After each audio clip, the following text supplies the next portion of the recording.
Assalamualaikum warahmatullahi wabarakatuh. Perkenalkan, saya Sarifah Fadila, mahasiswa PPG Prajabatan tahun 2023 gelombang 1, Universitas Veteran Bangun Nusantara Sukoharjo. Di sini saya akan melakukan demonstrasi kontekstual berupa kontekstualisasi perjalanan pendidikan nasional di Indonesia. Pendidikan nasional di Indonesia telah terjadi perubahan dari masa ke masa, dari masa penjajahan kolonial Belanda hingga masa sekarang. Fakta sejarah menunjukkan bahwa pendidikan sudah ada sejak zaman kolonial Belanda.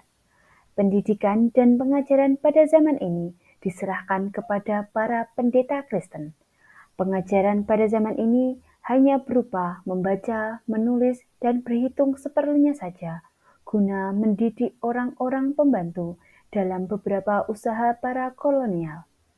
Bangsa Belanda menganggap tanah air Indonesia semata-mata sebagai objek perdagangan, mencari dan mendapatkan keuntungan material yang sebesar-besarnya. Itulah maksud dan tujuan dari segala usaha dalam segala lapangan. Pada zaman pendidikan kolonial, tepatnya pada tahun 1854, ada beberapa bupati yang menginisiasikan untuk mendirikan sekolah-sekolah kabupaten, namun hanya untuk mendidik calon-calon pegawai saja. Dengan perjuangan yang berangsur-angsur, kemudian pada tahun yang sama didirikanlah Sekolah Bumi Putra. Sekolah ini hanya mempunyai 3 kelas saja.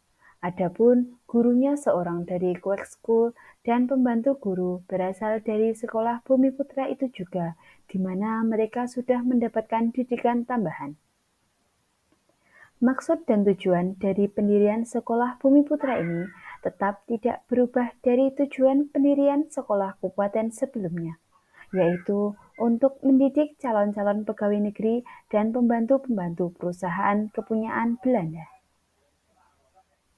Kemudian pada zaman bangkitnya jiwa merdeka, pada tahun 1920, timbullah cita-cita baru yang menghendaki perubahan radikal dalam pendidikan dan pengajaran. Cita-cita baru tadi seakan-akan merupakan gabungan kesadaran kultural dan kebangkitan politik. Pada tahun 1922, terciptalah perguruan taman siswa di Yogyakarta. Aliran taman siswa ini sebenarnya sudah terkandung dalam jiwa rakyat seluruh tanah air Indonesia, dengan terbuktinya berdiri perguruan-perguruan taman siswa lainnya di seluruh kepulauan Indonesia, seperti di Jawa, Sumatera, Borneo, Sulawesi, Sunda Kecil, dan Maluku. Selanjutnya disusul berdirinya sekolah-sekolah yang berdasarkan keagamaan, seperti agama Islam, Kristen, dan juga Katolik. Sekolah ini berdiri sebagai sekolah partikelir yang tidak mendapatkan subsidi dari pemerintah Belanda.